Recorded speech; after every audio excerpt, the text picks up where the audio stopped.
जो आज हम लोग वेव मोशन का रिवीजन करने जा रहे हैं। तो आज की क्लास में हम लोग ट्रांसवर्स प्रोग्रेसिव और लॉन्गिट्यूडनल प्रोग्रेसिव वेव का रिवीजन करेंगे। तो क्वेश्चन के माध्यम से करते हैं। तो हम आपको एक क्वेश्चन देने जा रहे हैं। हमारे पास किसी वेव का सवाल किया, the displacement y of a wave travelling in x direction, displacement of a wave traveling in the x direction is given by y equal to 10 to the power minus 4 sin 600t minus 2x plus pi by 3 और ये metre है। ठीक है। find speed of wave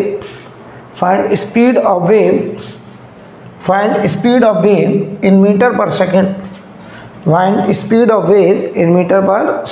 right. तो याद करिए जरा, हमने आपको सिखाया था कि अगर कोई प्रोग्रेसिव वेव, ये देखो प्रोग्रेसिव वेव है, एक्स और टी के बीच में प्लस या माइनस का साइन है, तो बताओ ये प्रोग्रेसिव वेव होता है, राइट। और बताइए यहाँ पर अगर माइनस साइन है तो ये वेव किधर जा रहा है, पॉजिटिव एक्स डायरेक्शन में। अगर प्लस होता तो वेव किधर जा रहा है, नेगेटिव एक्स डायरेक्शन में। और याद करो इसका स्टैंडर्ड फॉर्म था y equal to a sine k x minus omega t, या देखो ये लिखा omega t minus k x और प्लस 5, ऐसे लिखा है। तो बताओ अगर हम बात करें वेव स्पीड, तो वेव स्पीड मैंने पढ़ाया था आपको, कोई भी वेव हो उसका वेव स्पीड को हम लोग लिखते थे कोफिशिएंट ऑफ टाइम। अगर प्रोग्रेसिव वेव है तो प्रोग्रेसिव वेव की speed coefficient of time upon coefficient of x, coefficient of time upon coefficient of x, ये हमने क्लास में कराया था। तो कोफिशिएंट ऑफ टाइम है देखो 600 और कोफिशिएंट ऑफ एक्स बताओ कितना 2, तो ये कितना आ गया 300 मीटर पर सेकेंड, ये हमारा आ गया वेव स्पीड। और ये वेव किधर जा रहा है, तो नेगेटिव साइन है। नेगेटिव साइन का मतलब है moving in positive x direction. ये वेव किधर की तरफ जा रहा है, moving in positive x direction. इसे आप लोग नोट करिए।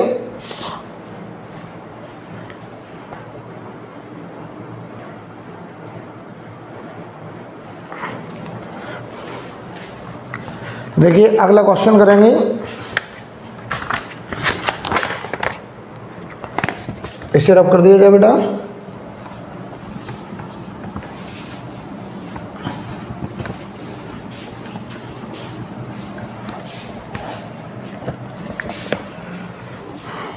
आज की क्लास में हम आपको वेव का रिवीजन कराएंगे, जो आपके अभी अपकमिंग एग्जाम है उसके लिए बहुत ही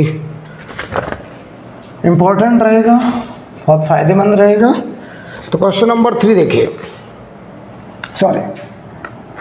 नेक्स्ट क्वेश्चन लिखें ए वेव, क्वेश्चन लिखें a wave travelling along the x axis, a wave travelling along the x axis is described by the equation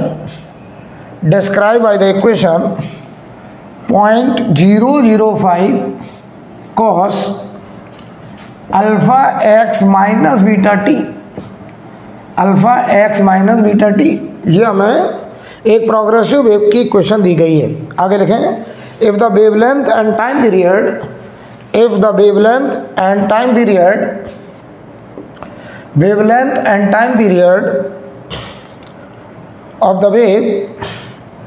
the wave is 0.08 and 2 seconds respectively, 0.08 meter and 2 seconds respectively. Find value of alpha and beta. हमें ये alpha और beta निकालना बेटा, ठीक है। चलो भाई, सबसे पहले तो एक बात बताइए, लैम्डा दिया है, टाइम पीरियड दिया है, तो इसे आप चाहें तो अपने स्टैंडर्ड फॉर्म से कंपेयर कर दें। y equal to a cos k x minus omega t, जहां पर k जो है उसे हम लोग बोलते थे एंगुलर वेव नंबर, इसे हम लोग क्या बोलते थे, एंगुलर वेव नंबर। तो ये होता था बेटा एंगुलर वेव नंबर। और याद करो इसकी वैल्यू होती थी 2 पाई बाई लैम्डा, राइट। तो बताओ के की जगह पर यहाँ पे क्या लगा के एक्स, तो के जो है अल्फा, और 2 पाई बाई लैम्डा, लैम्डा की जगह है 0.08। तो हमें देखो अल्फा चाहिए, तो अल्फा बराबर 100 से ऊपर नीचे मल्टीप्लाई कर दें तो 200/8 पाई, ठीक है। बताओ 200/8, तो 8 से काटो 25 पाई, ये आ गया अल्फा। चलिए बीटा निकालते हैं, तो ओमेगा की जगह है, ओमेगा की जगह बताओ बीटा है, और ओमेगा होता है 2 पाई एफ, और ये बीटा या ऐसी कर दो 2 pi by time period equal to beta, तो 2 पाई अपॉन टाइम पीरियड देखो 2 सेकेंड इक्वल टू बीटा। तो बताओ बीटा की वैल्यू आ गई पाई, तो ये आ गया alpha and beta, right. Alpha और बीटा फाइंड आउट हो गए। अगला क्वेश्चन लिखिए, अगला क्वेश्चन लिखा था speed of sound in oxygen, speed of sound in oxygen O2, speed of sound in oxygen O2 at a certain temperature is 460 meter per second, at a certain temperature is 460 meter per second। Full stop वाला कहता है speed of sound in helium, speed of sound in helium at the same temperature, speed of sound in helium at the same temperature will be speed of sound in helium at same temperature will be. तो देखो भाई सबसे पहले speed of sound, सबसे पहले तो speed of sound in gaseous medium जो होता है, बताओ वो क्या होता है, रूट के अंदर gamma R T upon M, gamma R T by M. Gamma बताइए आपको एडियाबेटिक एक्सपोनेंट 1 + 2/f, जहां पर f है डिग्री ऑफ फ्रीडम, राइट। तो चलो भाई सबसे पहले स्पीड इन O2, सफिक्स में O2 लिख रहा है, मतलब speed of sound in O2। तो ये बताओ रूट के अंदर गामा O2 का RT upon molecular weight O2 का बताइए 32 हो जाएगा, तो यहाँ ऐसे लिख दे रहा है। ये वैल्यू बताओ हमको सवाल में दी गई है 460 O2 गामा। तो देखो ध्यान से यहाँ पर गामा O2 के लिए 1 + 2/f, और f की जगह O2 डायटोमिक है तो 5, तो ये आएगा 7/5।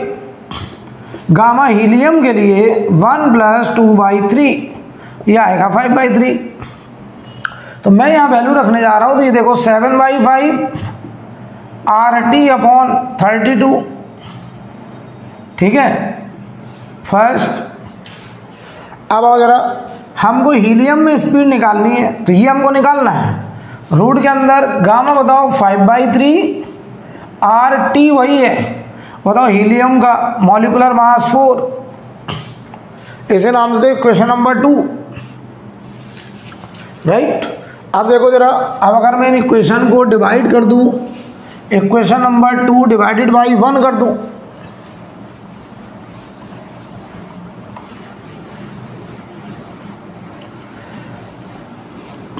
इक्वेशन नंबर 2 डिवाइडेड बाई 1 करूं, तो देखो भाई इक्वेशन 2 मैं 1 से डिवाइड करो, तो ये देखो ऊपर आएगा V helium, speed in helium, और ये 460। यहाँ देखो रूट के अंदर RT बताओ पूरा कट गया, इधर देखो 5/3 और नीचे 4 है डिवाइड में, ठीक है सही है ना। और डिवाइड करो जरा यहाँ पर, तो ये 32 ऊपर चला जाएगा और नीचे आएगा 7/5, तो ये 5 ऊपर चला जाएगा, देख लो यार, ठीक है। अब आओ जरा, तो तो speed in helium of gas तो 460 टाइम्स रूट के अंदर। देखो कुछ कट रहा है, 4 से काटो ये 8, 8 5 40 5 200 200 अपॉन 21, ये मीटर पर सेकेंड। तो बताओ ये speed of sound, speed of sound मतलब longitudinal wave in helium gas. ये हमारा आंसर है, ये आंसर है, राइट। नोट कर लो बेटा।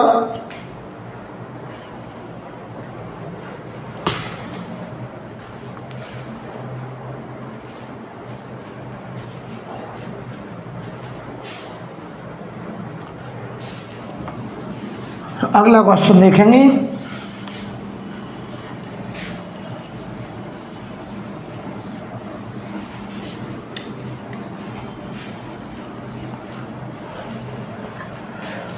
अगला क्वेश्चन, सवाल लिखिए। The equation of a wave, equation of a wave on a string, equation of a wave on a string of linear mass density, of linear mass density, linear mass density मतलब mu, मास per unit length, और ये दिया गया 0.04 kg पर metre, is given by y equal to 0.02 sin 2 pi t y 0.04 minus x y 0.50, ये दिया गया। Find tension in the string, find tension in string. आपको टेंशन स्ट्रिंग में पूछा है, find tension in string, right. सबसे पहले एक बताओ, ये रस्सी वाला वेव है, तो बताओ स्ट्रिंग में जो हम डिस्टर्बेंस क्रिएट करते थे वो कौन सी वेव होती थी? Transverse progressive wave.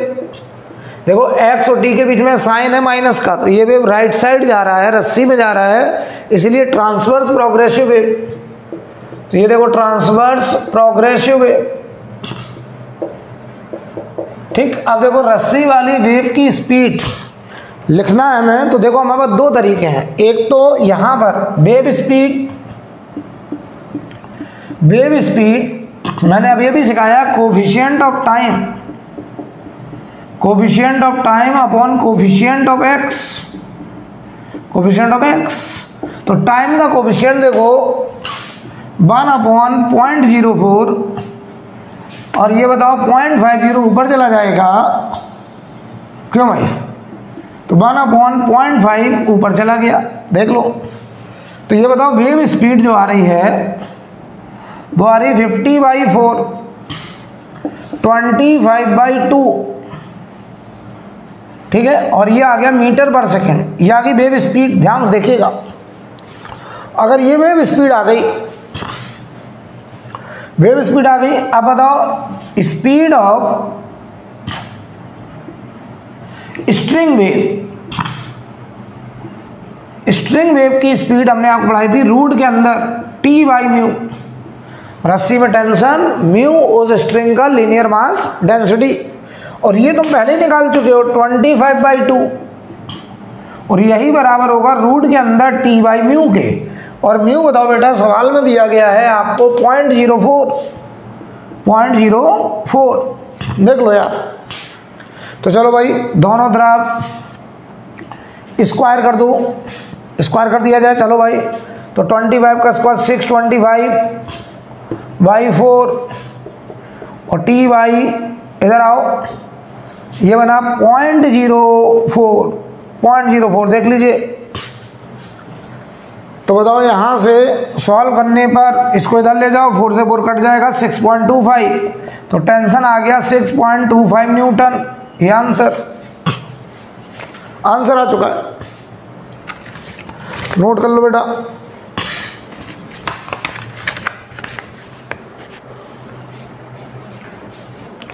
नोट करिए आराम से।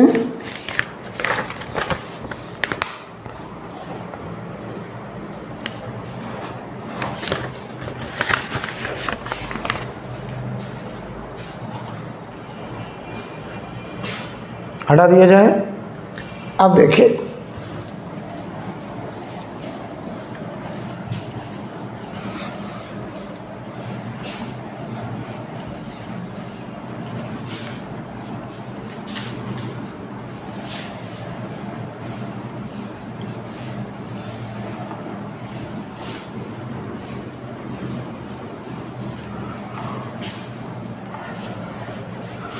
अगला सवाल है, क्वेश्चन लिखिए, द ट्रांसवर्स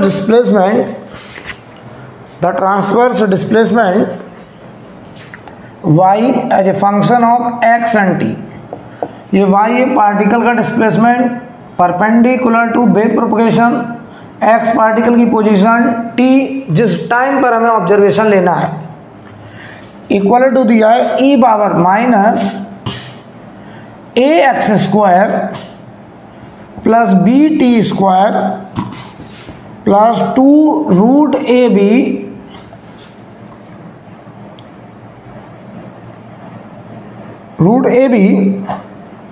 और ये एक्स टी ये दिया है। अब हमसे सवाल कर रहे हैं, this represent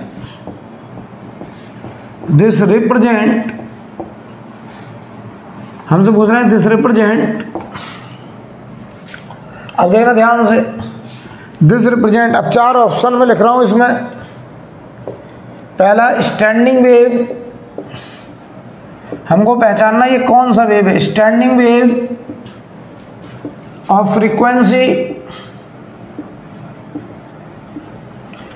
frequency root b. दूसरा standing wave of frequency 1/√b।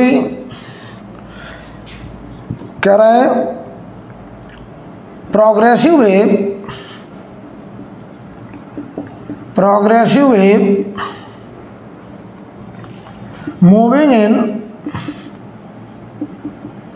Positive x direction with speed root के अंदर a/b। और लास्ट ऑप्शन है प्रोग्रेसिव वेव मतलब जो मूविंग वेव है, ट्रैवलिंग वेव है। Progressive wave in negative x direction with speed root के अंदर v/a, ये हमसे कह रहा है। इन 4 में हमको पहचानना है कि कौन सा ऑप्शन सही होगा, राइट। कह रहे हैं ये एक वेव है, अब बताओ ये स्टैंडिंग वेव है कि प्रोग्रेसिव वेव है।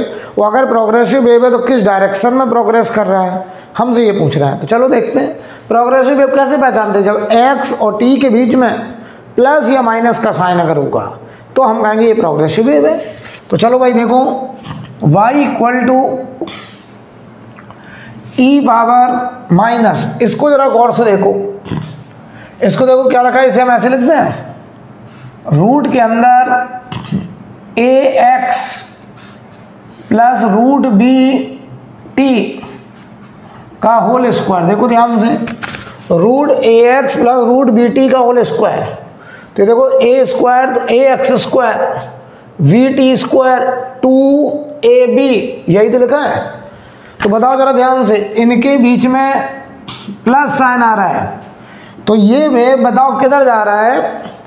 अगर प्लस साइन आ रहा है तो नेगेटिव x डायरेक्शन में, और इस वेव की स्पीड बताओ, वेव स्पीड, अच्छा बताओ x और t के बीच में अगर साइन है तो ये प्रोग्रेसिव वेव आ गया।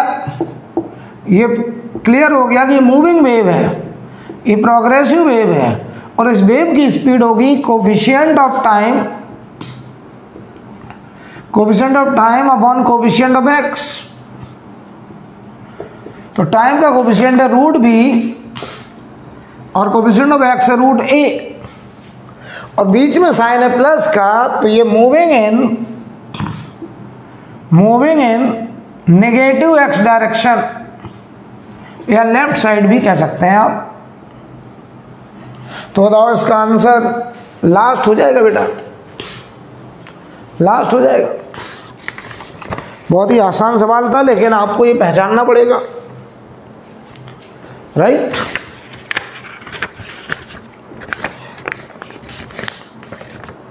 कोई प्रॉब्लम? अगला सवाल लिखिए।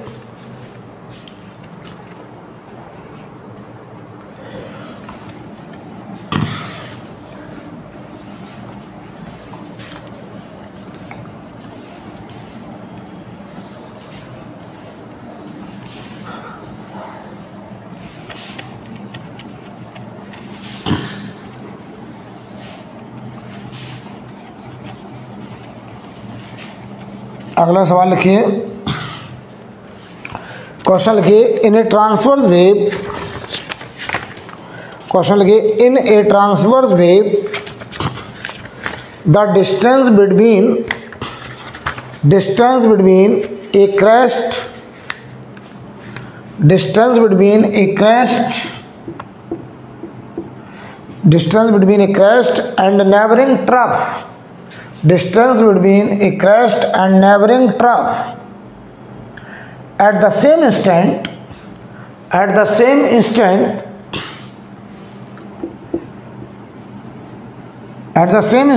is 0.4 centimeter, at the same instant is 0.4 centimeter, and distance between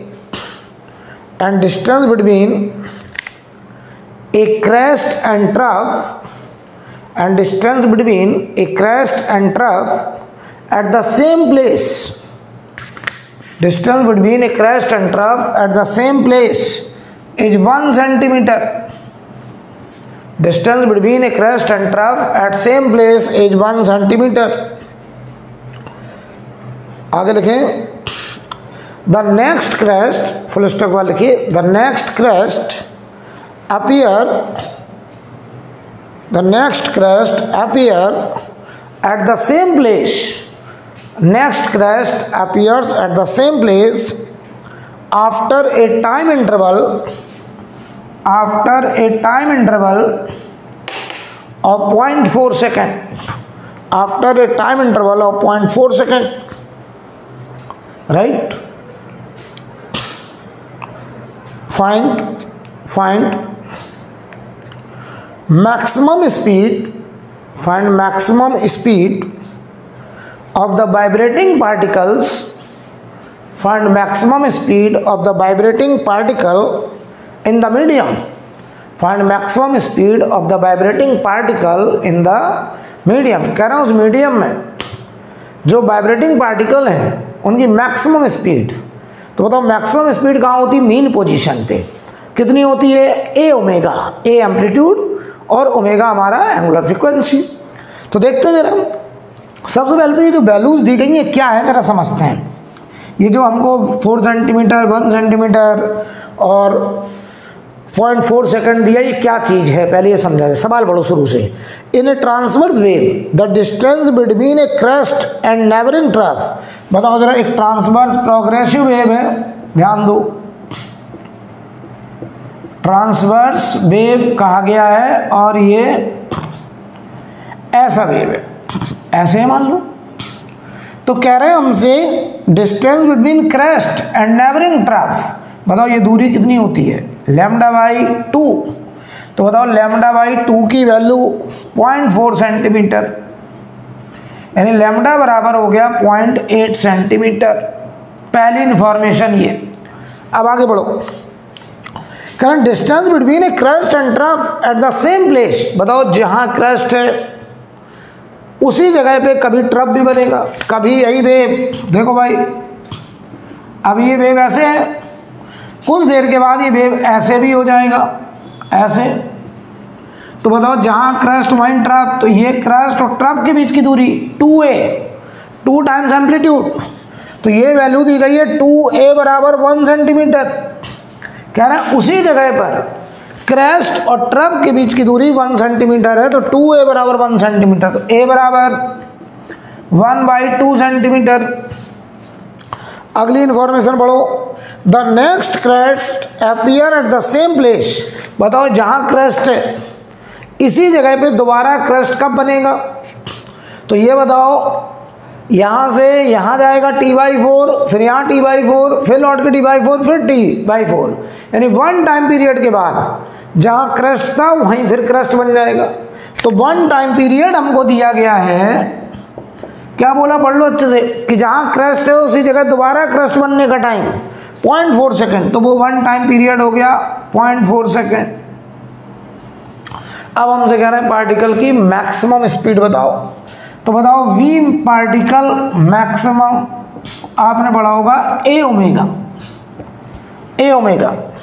जब पार्टिकल मान लो ये वेव रस्सी में हॉरिजॉन्टल ऐसे x के अलॉन्ग जा रहा है, तो पार्टिकल ऐसे y के अलॉन्ग ऑसिलेट करते हैं।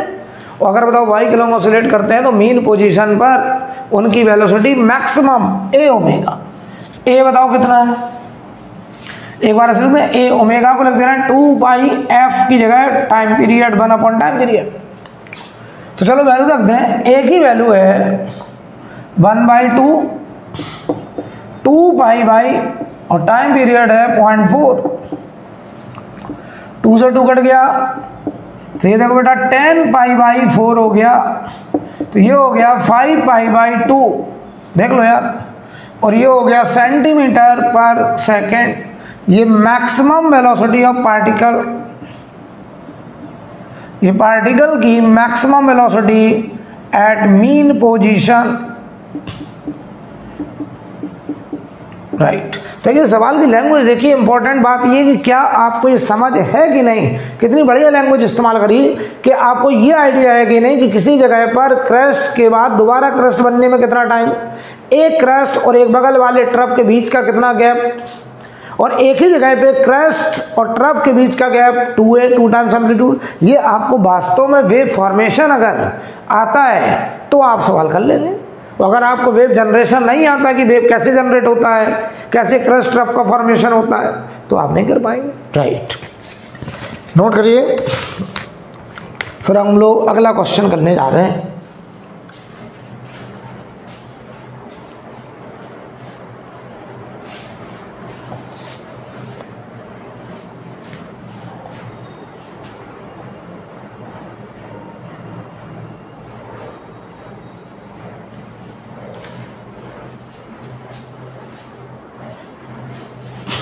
हटा दें जी,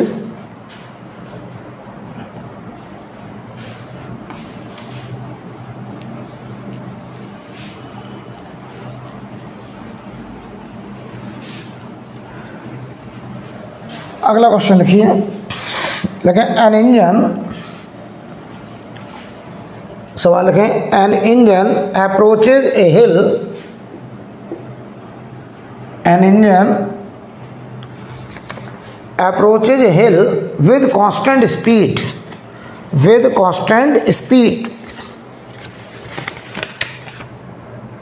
full stop वाले की, when it is at a distance of 0.9 kilometer, when it is at a distance of 0.9 kilometer, it blows a whistle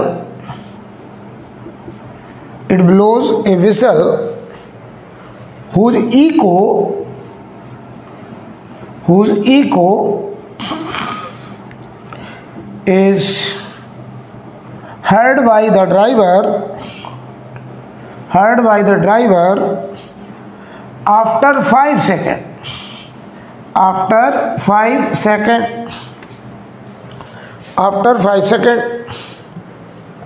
आगे लिखें फुल स्टॉप के बाद, if the speed of sound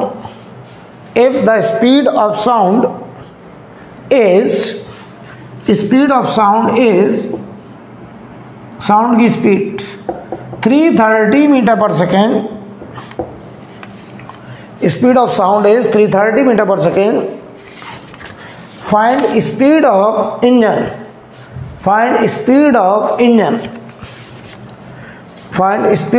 engine, आपको उस इंजन का speed बताना है, राइट। सवाल पढ़ लो पहले, फिर मैं ट्राई करता हूं।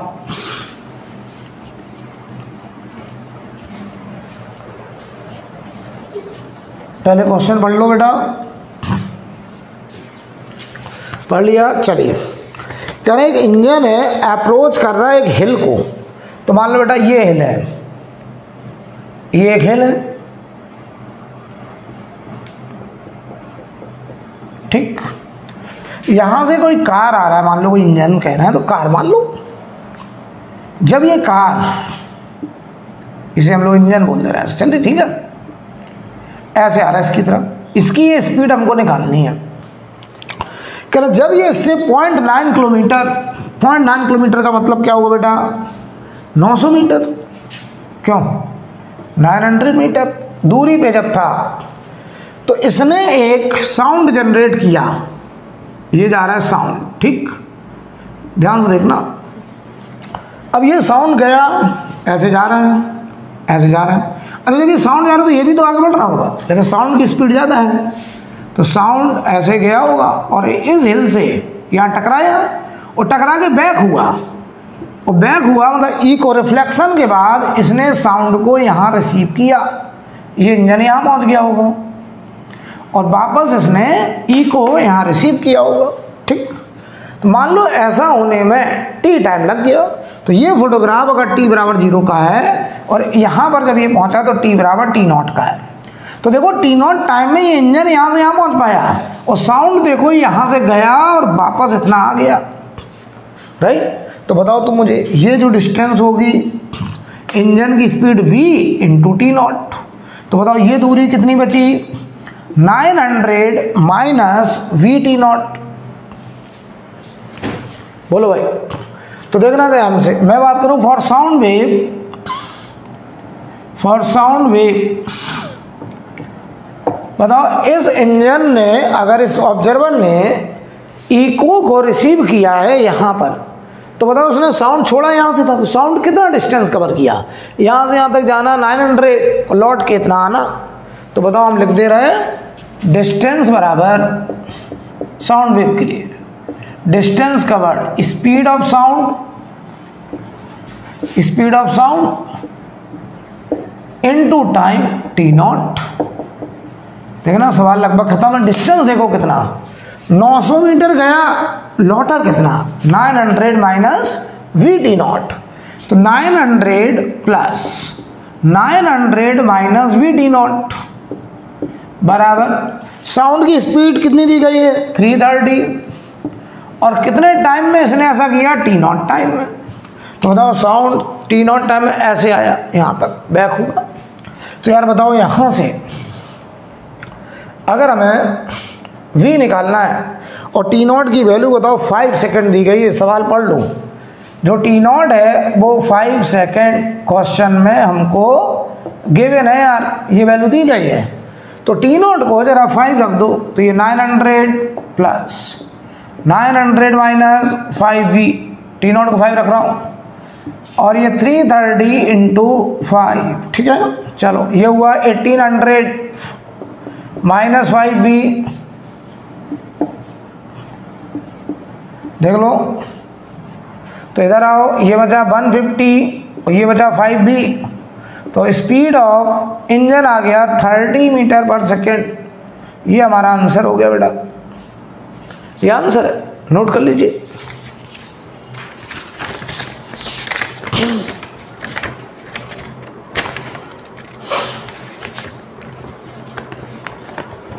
ठीक है,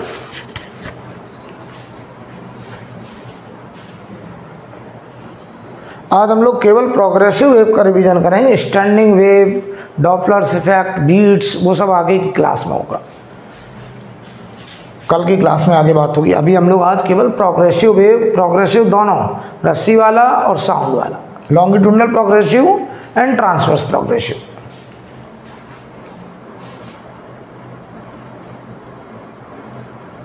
हो गया, राइट। आप देखो बेटा,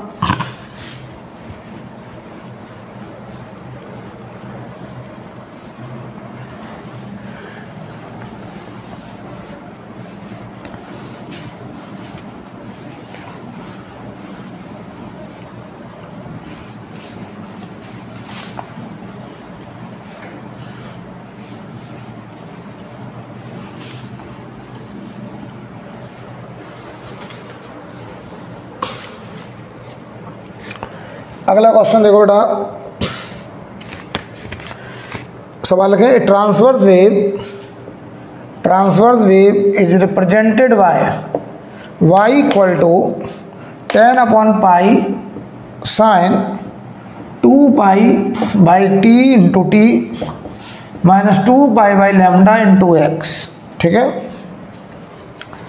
आगे लिखें फुल स्टॉप के बाद for what value of lambda, for what value of wavelength, for what value of wavelength the wave velocity is twice the wave velocity is twice the maximum particle velocity. Wave velocity is twice the maximum particle velocity.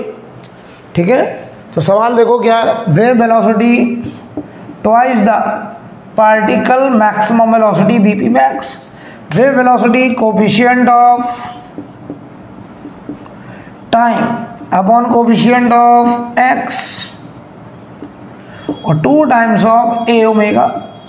हमको lambda पूछा है, lambda ध्यान देना, coefficient of time कितना है 2π time period, coefficient of x क्या है 2π lambda, lambda ऊपर चला गया, 2 times of particle velocity max of a amplitude 10/π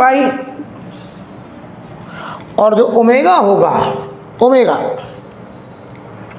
अगर हम बात करें ओमेगा की वैल्यू तो ओमेगा को लिख दो 2π टाइम पीरियड, टाइम पीरियड से टाइम पीरियड 2π से 2π, पाई से पाई, लैम्डा बराबर आ गया 40।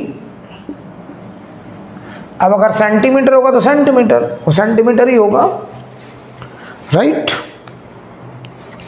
कोई प्रॉब्लम, जवाब दीजिए जल्दी से। अगला क्वेश्चन, अगला क्वेश्चन लिखिए, सवाल में कह रहा है ए यूनिफॉर्म स्ट्रिंग, क्वेश्चन लिखिए a uniform string of length 20 meter, a uniform string of length 20 meter is suspended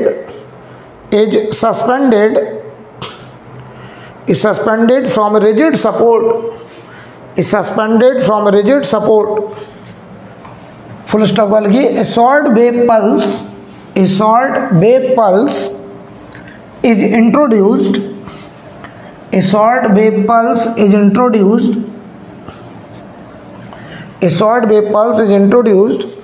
at its lowest end,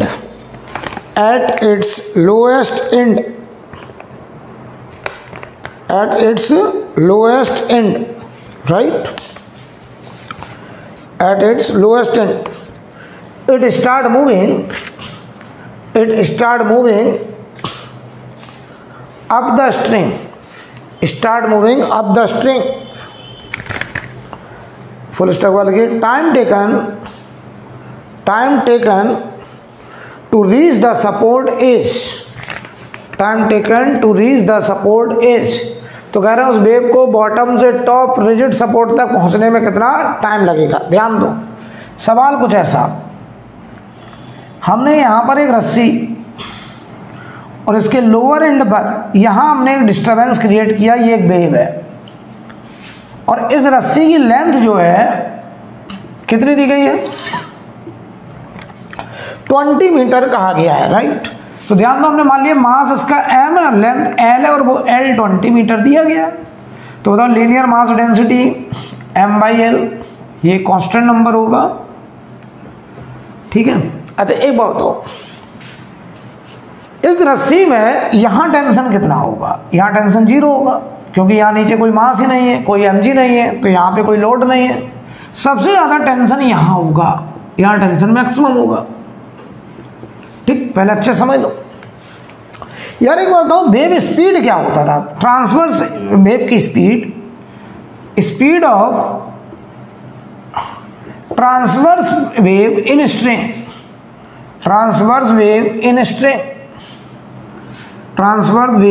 string, तो आप कहेंगे सर आपने पढ़ाया था √T/μ, जरा एक बार बता दो बस तुम मुझे, टेंशन यहाँ 0, यहाँ टेंशन बढ़ता चला जा रहा है और यहाँ जाकर टेंशन मैक्सिमम, तो बताओ वेव की स्पीड यहाँ 0 होगी और जैसे जैसे वेव ऊपर जाएगा स्पीड लगातार बढ़ती जाएगी। क्यों? क्योंकि टेंशन लगातार बढ़ रहा है। तो बताओ जैसे जैसे ये वेव ऊपर की तरफ जाएगा तो जैसे जैसे x बढ़ेगा टेंशन बढ़ेगा, वेव की स्पीड बढ़ेगी। तो ये बताओ एक्सेलरेटेड वेव है, एक्सेलरेटेड वेव है। तो हमसे कह रहे हैं 20 मीटर लेंथ कवर करने में, ये पूरी लेंथ कितनी है L, जो कि 20 मीटर दी है, कह रहे हैं इस पूरी L लेंथ को कवर करने में, यहाँ से यहाँ तक जाने में उस वेव को कितना टाइम लगेगा, ये हमारा क्वेश्चन है। तो यार एक बात बताओ, यहाँ से लेके यहाँ तक लगातार स्पीड बढ़ रही है, तो वेरिएबल स्पीड से वेव जा रहा है। तो हम पता क्या करेंगे, अगर वेरिएबल स्पीड से जा रहा है तो बताइए अब हम लोग डायरेक्ट स्पीड इनटू टाइम बराबर डिस्टेंस नहीं लिख सकते। तो अब हमें बताइए क्या करना पड़ेगा, ध्यान देना। हम जनरल एक्स पे गए, बताओ अगर हम एक्स लेंथ का रस्सी काटें, ध्यान देना जरा, ये एक्स लेंथ, यहाँ बताओ बेटा टेंशन कितना होगा, इस जगह पे टेंशन। तो बताओ इतनी रस्सी का जो मास होगा, mass of X length into G, और ये बताओ हवा में ऐसे लटका हुआ है, तो टेंशन एट लेंथ एक्स, तो mass of X length into G, तो tension at distance X m by L, यह से बोले यूनिट लेंथ का मास म्यू, तो एक्स लेंथ का mass mu X into G, ये हो गया टेंशन। तो बताओ जब ये वेव यहां पहुंचा होगा, इस जगह पर, इस जगह पे ये वेव पहुंचा होगा, जब ये वेव यहां पहुंचा होगा तो इस वेव की यहां पर स्पीड क्या होगी। तो देखना at x equal to x, और ये x कहां से, from lower end, lower end से x ऊपर, इसकी जो स्पीड होगी एट डिस्टेंस x, रूट के अंदर tension at x upon mu. तो बताओ tension at x mu x g upon mu, mu ने म्यू को काट दिया, तो स्पीड एट डिस्टेंस x आ गया रूट एक्स जी। बताओ ये स्पीड वेरिएबल आ गई, ये स्पीड कैसी आ गई, वेरिएबल आ गई। अगर वेरिएबल स्पीड है तो इसी स्पीड को मैं लिखूंगा dx बाई dt, ये हो गया रूट x और ये रूट g अलग कर देना, ठीक है। तो dx upon root x root g और ये dt, इसे करो इंटीग्रेट। लिमिट बताओ जब टाइम 0 था, तो देखो x 0 था, यहां से वेव चलना शुरू कर रहा है, तो x 0, हमें वो टाइम निकालना है जब ये l लेंथ क्रॉस करेगा। तो बताओ बेटा इसका इंटीग्रेशन, x की पावर माइनस हाफ है, तो x power minus half plus 1 और 1/2 डिवाइड में आएगा, लिमिट 0 टू l आएगा, और ये रूट g इंटू टी आएगा। लिमिट डाल दो तो ये 2 root l upon root g, ये आ गया हमारा टाइम, ठीक है। तो देखो बेटा टाइम की वैल्यू आ गई है 2 टाइम्स रूट l बाई जी, ये हमारा आंसर होगा। अब चलो वैल्यू रख दो, l हमारा 20 मीटर है, तो बताओ टाइम आ गया 2 times root 20 by 10, answer 2 root 2 second. इतने टाइम में ये डिस्टर्बेंस, ये वेव, ये पल्स बॉटम से टॉप तक पहुंच जाएगा, राइट। कोई डाउट जल्दी बताइए।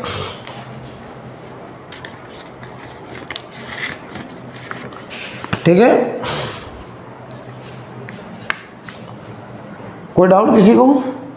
अब देखो अगर कोई हमसे यही सवाल कर लेता, इस सवाल में हमसे कोई ये पूछ लेता कि जरा बताइए इस रस्सी में जो टेंशन है वो x के साथ कैसे वेरी कर रहा है, तो आप कहते हैं सर कुछ ऐसा ग्राफ होगा, टेंशन x के साथ ये रिलेशन है तो लीनियरली बढ़ता, और tan थीटा की वैल्यू म्यू जी होती।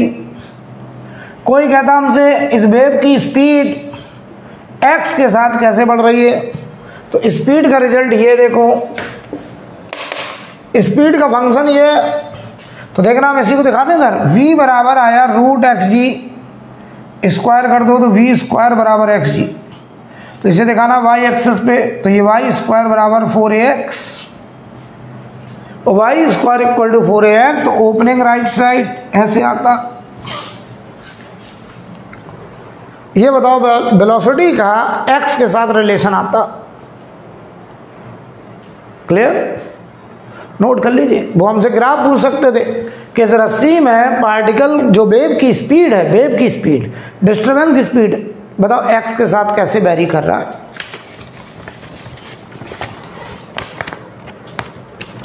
नोट करिए।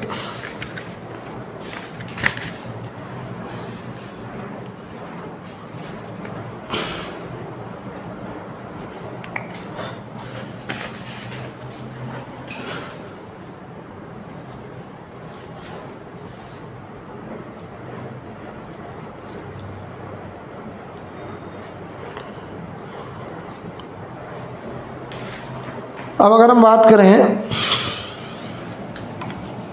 अगला सवाल देखिए जरा।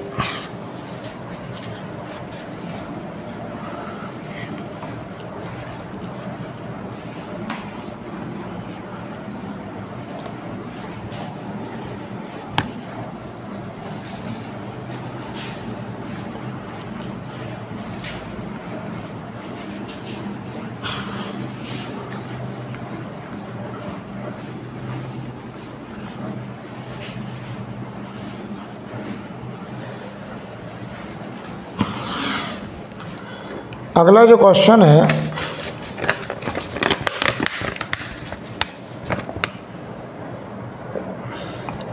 सवाल लिखिए। लेकिन the pressure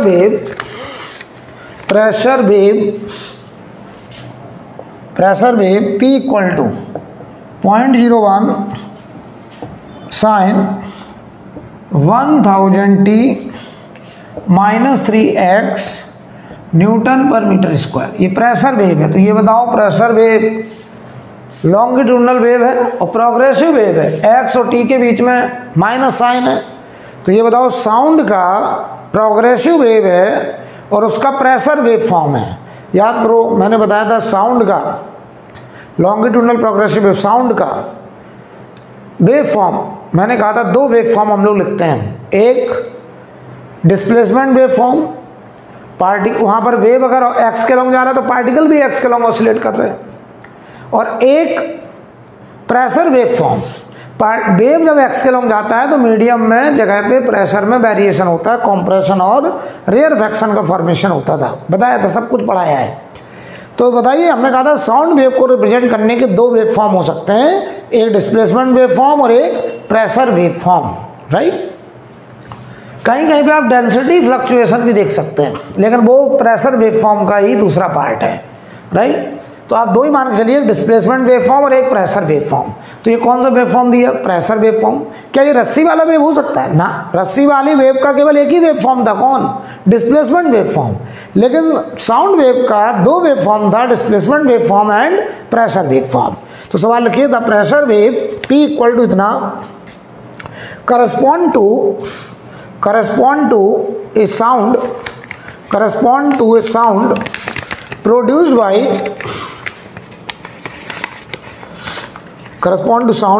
by vibrating blade। Question पूरा लिखिए पहले। vibrating blade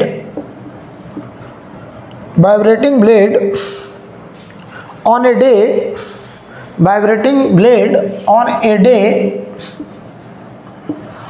day when temperature is 0 degree Celsius, when temperature is 0 degree Celsius। सवाल की लैंग्वेज में इंपॉर्टेंट है, क्योंकि सवाल की लैंग्वेज में लोग उलझ जाते हैं, क्या कहने की कोशिश कर रहे हैं। आगे लिखिए, on some other day when temperature is T, the speed of sound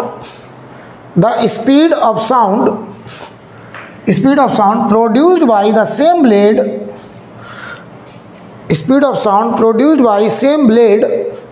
at the same frequency is found to be 336 meter per second. It's found to be 336 meter per second. Find approximate value of t.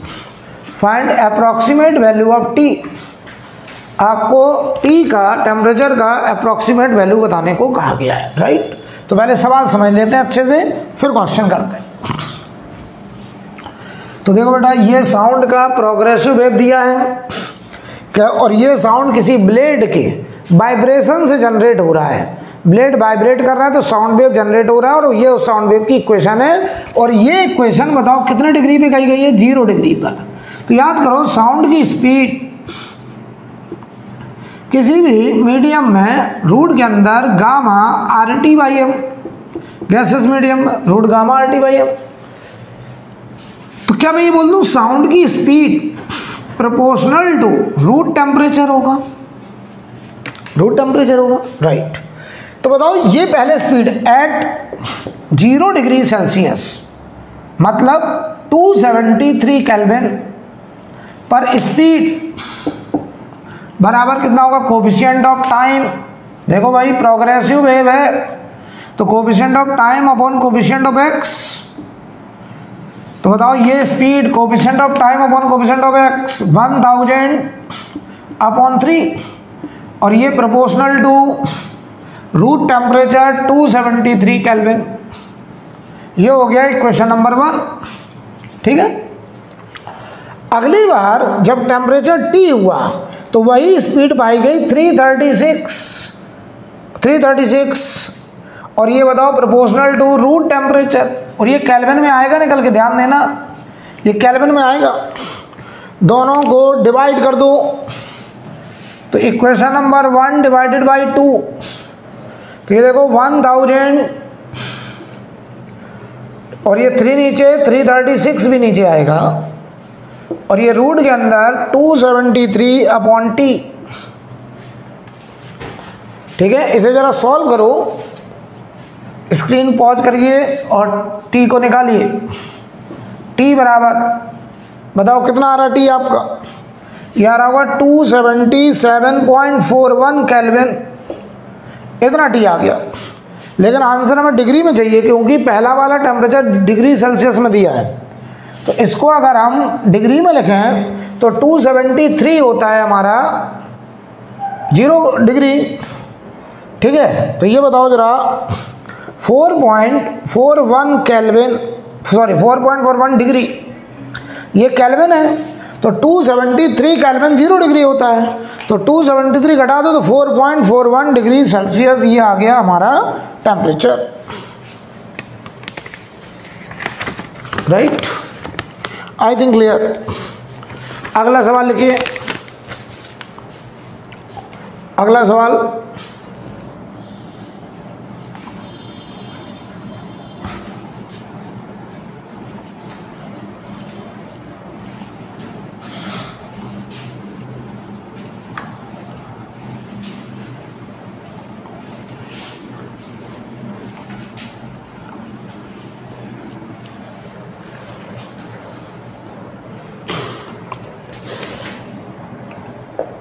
अगला question लिखिए, लिखें a small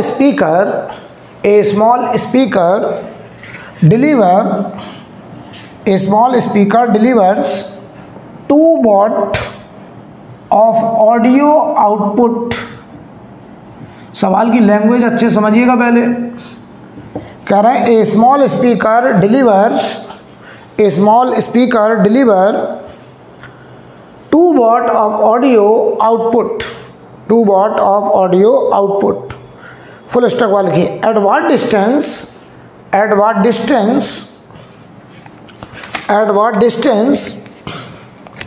from the speaker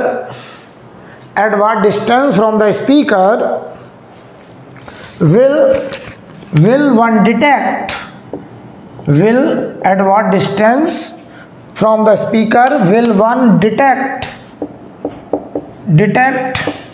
120 decibel intensity of sound।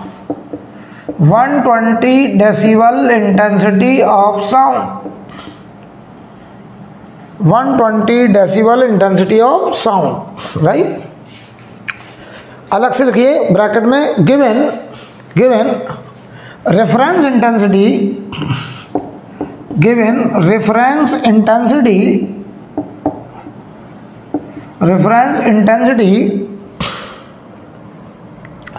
of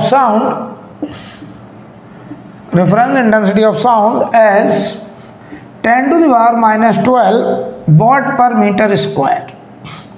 ये हमने sound की reference intensity दी है आपको, right. चलो सवाल पढ़ लो पहले एक बार, फिर सवाल करते हैं, ठीक है। सवाल पढ़ लीजिए पहले। देखो क्वेश्चन क्या है, हमारे पास एक स्पीकर है। सवाल देखो क्या है, हमारे पास एक स्पीकर है जो 2 वॉट का 2 जूल एनर्जी पर सेकेंड ऑडियो साउंड जनरेट कर रहे हैं। कह रहे हैं उस स्पीकर से कितनी दूरी पर हमें 120 डेसिबल का साउंड इंटेंसिटी मिलेगा। तो पहले एक बात बताओ हमको जरा अच्छे से, ये मान लो वो सोर्स है, ये वो स्पीकर है और ये साउंड जनरेट कर रहा है। यहाँ पे जो इसका पावर है वो 2 वॉट है, 2 वॉट। कह रहे इससे आर दूरी पे मान लो, हमने कहा यहाँ पे, यहाँ आर दूरी पर, इस पॉइंट पर हमें साउंड की जो इंटेंसिटी चाहिए वो 120 डेसिबल चाहिए। अच्छा तो यहाँ पे जो इंटेंसिटी होगी वॉट पर मीटर स्क्वायर में इंटेंसिटी, वो बताओ power upon 4 pi r square area, क्योंकि ये साउंड जो है 4 पाई आर स्क्वायर एरिया में फैलेगा। तो बताओ जरा, पावर था 2 अपॉन 4 पाई आर स्क्वायर, यही आर हमें निकालना है, लेकिन ये बताओ आएगा वॉट पर मीटर स्क्वायर। तो पहले पता बेटा तुम क्या करो, हमें ये intensity what per metre square में, लेकिन हमसे कह रहे हैं ये इंटेंसिटी 120 डेसिबल के बराबर हो जाए। क्यों ना हम एक काम करें, 120 डेसिबल के करस्पॉन्डिंग पहले वॉट बना लें और जो वॉट आए उसको हम इसके बराबर कर दें, आर आ जाएगा, सवाल खत्म हो जाएगा, राइट। तो जरा पहले अच्छे समझो, याद करो हमने आपको जब वेव मोशन पढ़ाया था तो साउंड की इंटेंसिटी को मेजर करने का एक तरीका बताया था, डेसिबल यूनिट। तो मैंने कहा था कि intensity generally what per metre square होता है, लेकिन हमने उसी के इक्विवेलेंट एक टर्म डेसिबल डिफाइन किया था और मैंने कहा था कि बताइए जरा रेफरेंस इंटेंसिटी आपको दिया गया 10 to the power minus 12 watt per metre square, यानी 0 डेसिबल के लिए करस्पॉन्डिंग, 0 डेसिबल के करस्पॉन्डिंग जो इंटेंसिटी वॉट में होगी वो होगी 10 to the power minus 12 watt per metre square. ये हमने आपको बताया था, ये रेफरेंस इंटेंसिटी है 0 डेसिबल के लिए, इतना वॉट पर मीटर स्क्वायर। चाहो तो इसको देखो, याद करो, L intensity of sound in decibel, और ये होता था 10 log I by I not, ये डेसिबल में है। और ये कोई भी इंटेंसिटी तुम वॉट पर मीटर स्क्वायर में रखोगे तो ये बताओ वही इंटेंसिटी डेसिबल में आ जाएगा। और ये हमारी बताओ रेफरेंस इंटेंसिटी थी, ये हमारी रेफरेंस इंटेंसिटी थी जो कि 0 डेसिबल के करस्पॉन्डिंग थी, जिसे हम लोग बोल रहे हैं 10 to the power minus 12 watt per metre square. तो ध्यान दो, ये L हमें 120 डेसिबल दिया है, 120 डेसिबल बराबर 10 लॉग, ये I हमको चाहिए 10 लॉग बेस 10 में, I हमें निकालना वॉट पर मीटर स्क्वायर में, वो आई नॉट हमारा 10 टू द पावर माइनस 12। तुम खुद सोचो, अगर ये आई नॉट के बराबर हो जाए, आई नॉट के बराबर हो जाए तो ये log 1 0 हो जाएगा, तो इंटेंसिटी डेसिबल में 0 आएगी। यानी जब हम I को 10 की पावर माइनस 12 रखेंगे तो बताओ डेसिबल में वो 0 आएगा। तभी तो कह रहे हैं कि 10 की power minus 12 watt per metre square के इक्विवेलेंट डेसिबल में साउंड इंटेंसिटी 0 है। चलो, तो हमने अब क्या करा कि 120 डेसिबल के equivalent energy what per metre square में बनाने जा रहे हैं। तो ये 0 खत्म, 12 बराबर, ये हुआ log I minus log 10 power minus 12, तो 12 बराबर log I प्लस 12 और log 10 1 हो गया, ये भी कट गया, यानी log I बराबर 0, यानी I हो गया, ये बेस 10 है ना, तो I बराबर 1 वॉट पर मीटर स्क्वायर। देख लो अच्छे से, इसका मतलब जो 120 डेसिबल है वो वास्तव में 1 वॉट पर मीटर स्क्वायर है। ये है वो, सवाल खत्म हो गया। अब इसका मतलब सवाल समझे कुछ, जो यहाँ 2 वॉट था, कह रहे कितनी दूरी पर इंटेंसिटी 120 डेसिबल या 1 वॉट पर मीटर स्क्वायर हो जाएगा। तो हमने क्या करा, इंटेंसिटी बराबर power upon 4 pi r square, ये है 1 वॉट पर मीटर स्क्वायर, ये 2 अपॉन 4 पाई आर स्क्वायर, ये आर हमें निकालना है। यहाँ से देखो ये 2 बचा बेटा, आर स्क्वायर बराबर 1 अपॉन 2 पाई, तो यहाँ से देखो आर बराबर रूट के अंदर 1 अपॉन 2 पाई। इसे जरा सॉल्व करो, ये मीटर में आएगा और ये आया 0.39 मीटर। तो ये बताओ लगभग 100 से मल्टीप्लाई कर दो, 39 सेंटीमीटर। ठीक है, ये आंसर हो जाएगा, नोट कर लो बेटा।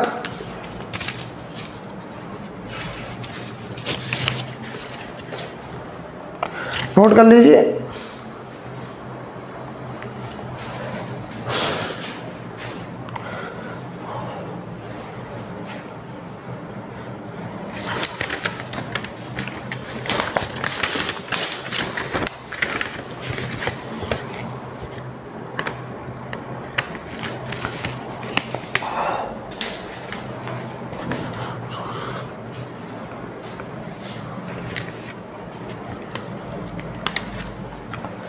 ठीक है, तो आज की क्लास में हमने transverse progressive, longitudinal, sound progressive wave, इनका रिवीजन किया। आगे हम लोग कल की क्लास में, परसों क्लास में स्टैंडिंग वेव, बीट्स, डॉपलर, इन सब पे डिस्कशन करेंगे। तो आज के लिए इतना ही।